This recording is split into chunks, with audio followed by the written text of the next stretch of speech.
Now, in one of the previous videos, we talked about how we now have official ChatGPT API. And this obviously allows you to tap into this revolutionary AI model and create incredible, mind-blowing, and truly insane apps. And the kind of apps that you can build using this technology really depends on the extent of your imagination. But that was actually just the first part of the announcement, because along with the ChatGPT API, we also have the Whisper APIs. And in case you haven't heard what Whisper is one of the most amazing and state-of-the-art transcription and translation models out there. Now, I've been using this model for some of my own personal projects, and I can say that I'm truly amazed at the performance of this model. It can really transcribe pretty much any kind of voice out there, whether it's high quality or low quality, and pretty much in any kind of language.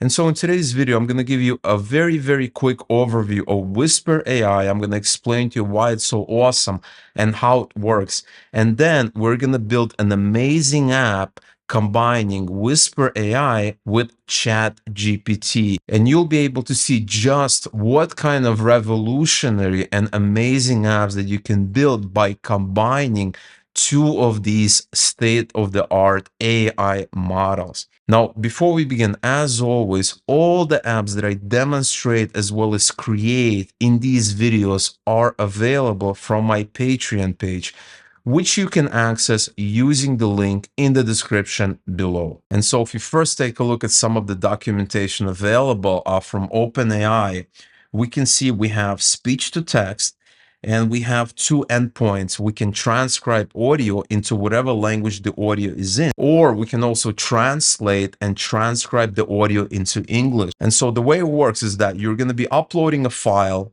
and it's going to be in these formats. So MP3, MP4, MPEG, Wave, or WebM. And once you upload the file, you're going to get back a JSON in this format. So you're going to have a text field along with the text that it formatted. Okay, so it has all of these specs.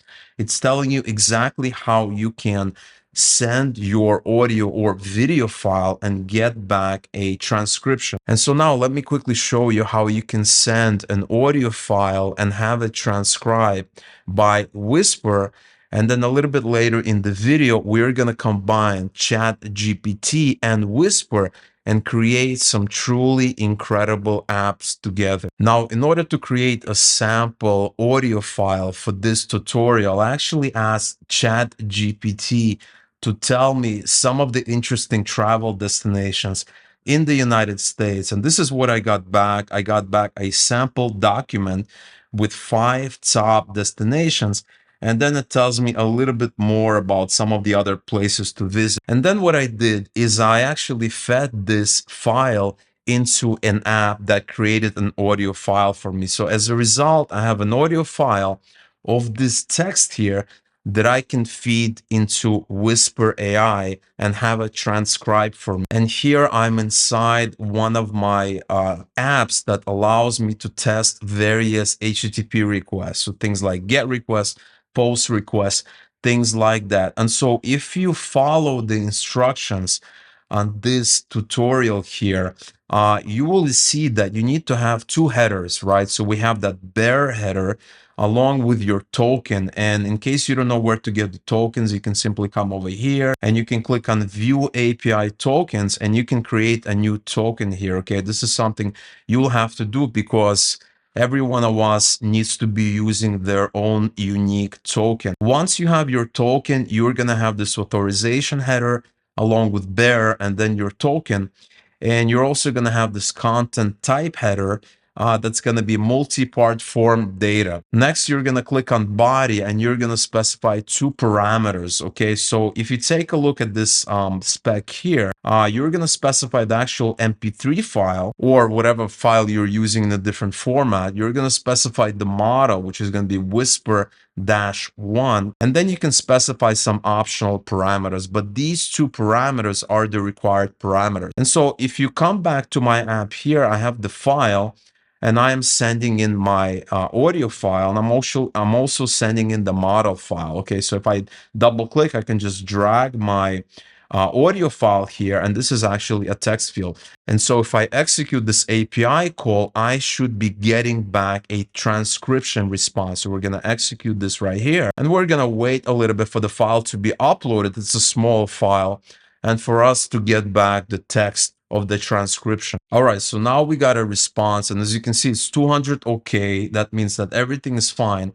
And if we click on this response tab, you will see that we have a JSON text with just a single field. And this is basically a transcription of the data file that I created, of the text file. And so this is kind of what it transcribed. And so now that you see that the Whisper API transcription is working as intended, we can go out and we can build an app that utilizes this Whisper API along with ChatGPT. And I actually built an app that does just that. It combines ChatGPT along with Whisper AI. And so let's go ahead and run this app real quick, and then we're going to jump back into Flutterflow, and I'm going to show you how this app is built and some of the things that you need to know if you are looking to build this app yourself. So we're going to create a test environment real quick. All right, so here's our app, and on this first screen, it's asking us to upload that audio file. Okay, so we're going to click on upload. We're going to select the audio file. We're going to hit open, and it's going to upload the audio file. Okay, so it's uploading the file. All right, so it finished. But not only did it upload the file, it actually transcribed the file using Whisper, and it also fed it into a ChatGPT conversation. So as a result, as you can see, it says, ask me anything. And what you can do is you can ask it anything about the content of the conversation. For example, I can ask it to tell me, what is the text about? Give me a summary. So I can say, what is the text about? Okay, and I can hit send. And we see the message that we sent, and it got back to us a result using that data that we fed initially automatically. So it says the text is about the top 5 travel destinations in the United States, including NYC, San Francisco, LA, Las Vegas, Honolulu, as well as some additional travel suggestions in the US. And this is actually funny to me because it's basically summarizing the text that we initially created, then converted into an audio file, fed back into the system with ChatGPT, and now we kind of made a full circle. But I can keep going. I can say, give me a 5-word summary. Top travel destinations in America. Show me a list of those destinations. Okay, there you go. New York City, New York, San Fran, California, LA, California, Las Vegas, Honolulu, Nevada. Okay, we can say something else.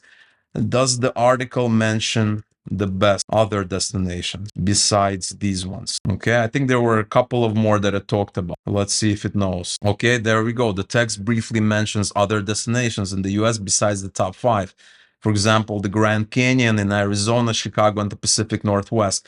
And this is actually true because if you scroll down, you can see there's Grand Canyon, Chicago, Pacific Northwest, and some of the other places as well.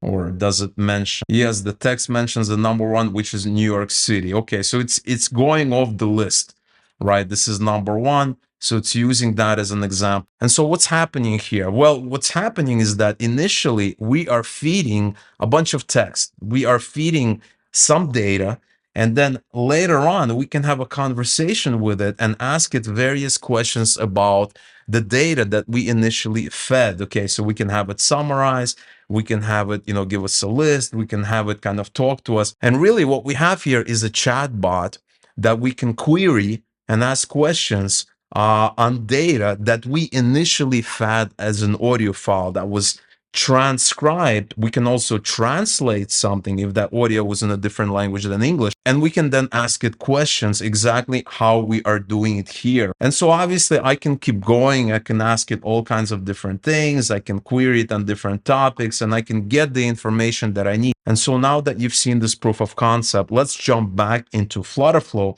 and let me show you how I build this app so that you can do the same. All right, so here we are back inside of Flutterflow, and let me quickly show you how this app is built so that you can build one yourself if that is something you're interested in. Now, the first thing I want to show you is our database setup. So if we come over here to this Firestore tab here, I want to quickly show you the database setup that we have. Okay, so we have users, which is automatically created if you are implementing authentication inside of your app. So I'm not adding anything extra here. Next, we have chats. Okay, this is a top level collection. And these are the fields that we have. So we have a timestamp, we have last message, we have a UID, which is a reference to the user's collection. And then we have a user, which is a string. And this contains the data for our top level chat screens. Okay, so we're having different conversations and we are querying different sets of data, right? So maybe we're querying like one audio file, another audio file. These are going to be different chat. Next, we have the messages sub collection. Okay, and this is a sub collection just below chats. And here we have 4 fields. We have the message, we have the timestamp of the message, we have the user who actually submitted that message, and then we have the display field. And this is an important field. I am using it to decide which messages to display or not, because remember, we are actually feeding it an initial message that's in the database that we do not want to display as the first message. And that is why we have this display field. It's all going to make sense when I show you how the app is built. And remember, this is the schema that we've configured inside of Flutterflow. You still need to configure the project here. So if you come back to our settings, you need to configure the project, you need to generate config files, you need to do all that. But the most important thing is the schema that's facing inside of Flutterflow, because that is the schema we are interacting with. Now, the next thing I want to show you are the API calls. You have to configure these before you actually go out and building your apps, because that way you can configure everything, test it out, and make sure everything is functional. Now, here we're actually using 2 calls. I'm not using this middle call here, this ChatGPT summary, but if you stick around until the end, I can give you a really nice enhancement to the app that you can make really, really quickly. So the first API call is this ChatGPT call, and this follows the documentation that's up on OpenAI's website. So if you go to Chat Completion Introduction, you will see all the API docs. But really quickly, what's happening here is we have this API call, which is a post request. We have our 2 headers, right? Application JSON, and there are API authorization bearer API header here.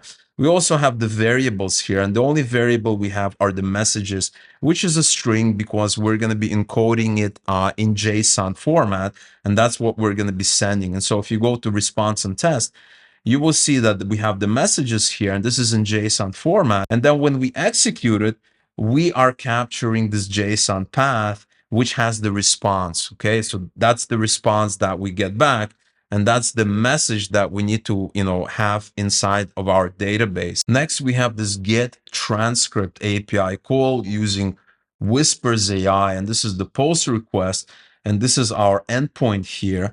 And as the case is with the previous API call, we also have 2 headers. We have the authorization header. We're using bearer, and this is my OpenAI key. Then we have content type, multi-platform form data. Next, we have the variables, and in this case, we have 2 variables. We have the file and we have the model.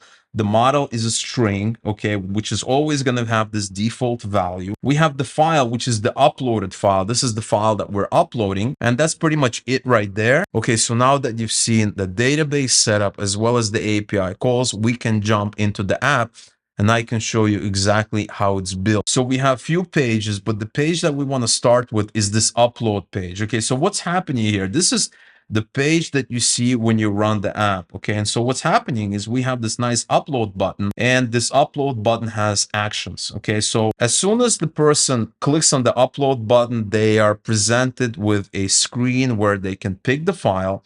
And as soon as they upload the file, we're doing a local upload. Okay, so you can do a Firebase or local. You need to do a local upload. We're uploading MP3 files, so that is what we have selected here. Once we've done that, once we have the file, we are going to run this get transcript API call, which is going to take this file as the input. And it's really easy to do that because we can simply select this uploaded local file as the variable value that we have configured for this API call. Next, we check if we have succeeded. Okay, so did the API succeed? If it did, we're going to create a new chat. Okay, so we're going to create a new chat. We have this timestamp, which is current time. We have the last message. We're just going to specify empty chat because we don't have a chat yet. We have a UID, and this is going to be authenticated user UID. So if I'm logged in, it's going to be my own UID. And then the user is going to be display name. Okay. Next, we're going to create the initial context message. And this context message is going to have the text that was transcribed from Whisper. So all that big piece of text that we got after we transcribe the audio file, this is going to be the initial message. Okay, so this is the message right here. And I am using a JSON path, okay, because if you take a look at our request right here, remember, we're getting this as the response, right? So if you take a look in JSON format, we have this text, right? That's it. We just have the root and we have the text. And so that is how you get the text. We got the message, we got the timestamp, which is current time. The user, who is the user? The user is going to be system. Okay, the user is going to be system, and display we're setting to false. Okay, we do not want to display that initial message. We want that message to be as part of the initial prompt that the user does not need to see. Next, we're going to navigate to messages. Okay, so we created a new chat. We created that initial context message, that initial prompt as a system, and we are going to navigate to our chat. And this is where the user sees the chat. Now they can communicate with this chat bot essentially. Okay, so we are redirecting to messages, and now they're seeing this familiar message screen that you've seen if you've seen my previous videos. If not, let me quickly explain to you what's happening here. So the first thing that we need to do is we need to load up the messages, okay? We need to load up the messages because every time we're going to be sending a message that the user asked for, we need to send the previous messages, okay? This is kind of how this chat completion works, right? So if you come back to this documentation, you see you need to send these initial messages, okay? So here's a nice diagram to show you, okay?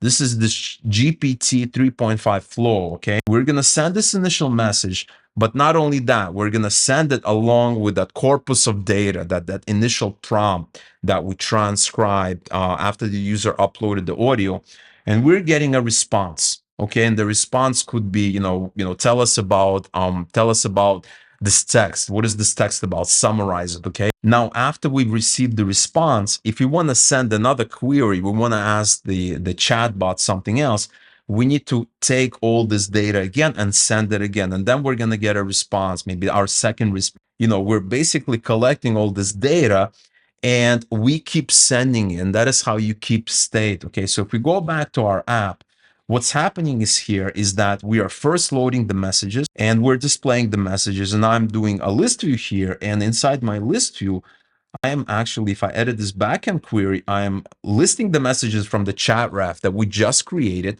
But what I do is I have a filter, and what I'm doing is I'm only displaying the messages that have the display field set to true.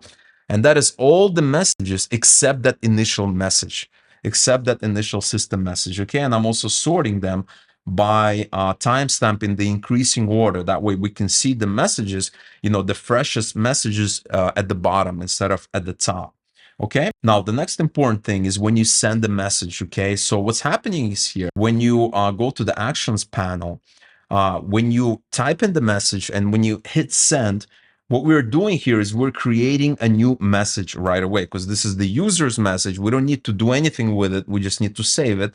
And so we're creating this, we're saving this user's message, and we're setting display to true, because this is a type of message that we're going to be obviously displaying. Next, we're going to do this ChatGPT API call. Okay, and so we have this API call. I talked about it. And here's where we need to format our messages, okay? And for that, we're using a function called generate messages. And if we edit this function takes two parameters. It takes the old messages, right? So the messages that were already in the database, and it also takes this new message that the user just typed at the bottom of the page.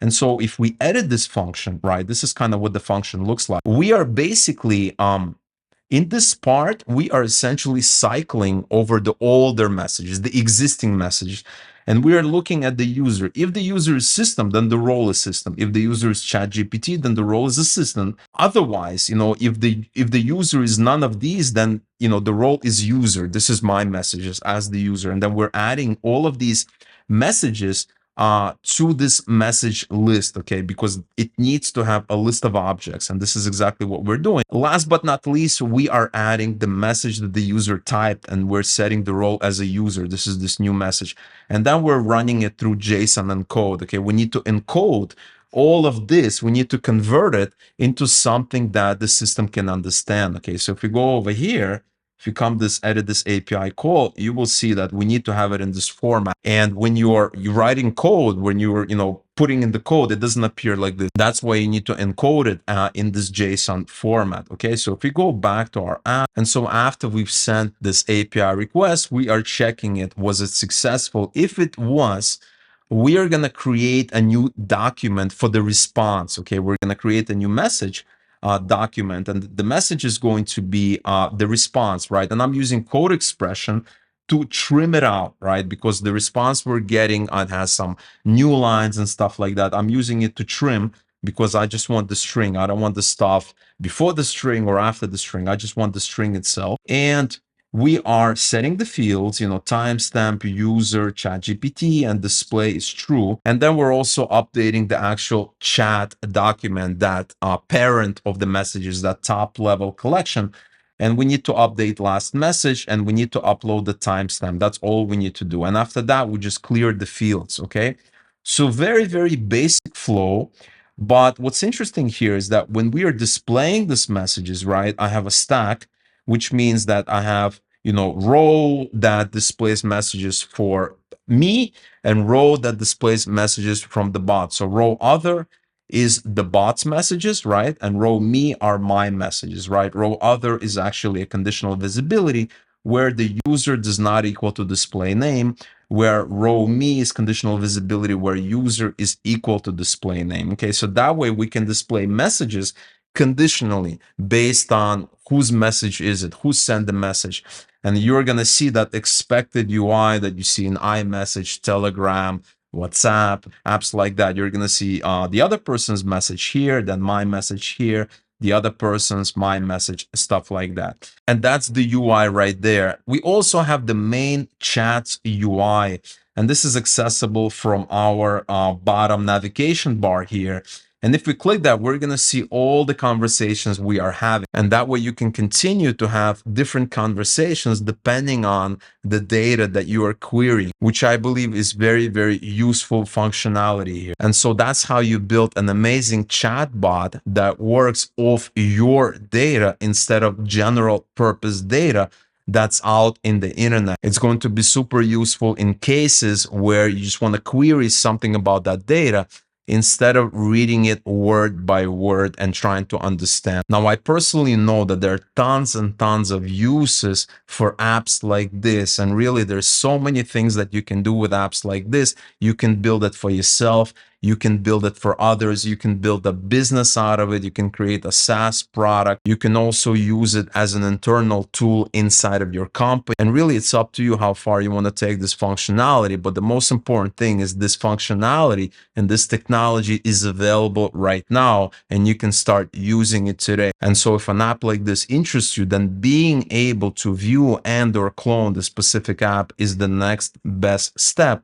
And that's going to give you a head start on the competition. And you can do just that and more from my Patreon community, because when you join my Patreon community, not only will you be able to view and or clone all the apps, including this one that I built with Flutterflow, but you also get access to extra content such as Q&As, live streams, behind the scenes content, as well as my exclusive Patreon only masterclass series, where we do a deep dive on specific topics that the community votes on. And most importantly, when you join my Patreon community, you're going to be supporting my work and supporting my channel, which is greatly, greatly appreciated. And so if all of this sounds like something you might be interested in, then you definitely want to check out my Patreon page and consider becoming a member. And you're going to see a link to it in the description below the video. Now, if you guys enjoyed this video and you want to see more content on interacting with Whisper, on interacting with ChatGPT, then you definitely want to check out this video you're seeing in the corner of your screen. That video actually went viral because because of the interesting content that I talk about. So definitely watch that video next.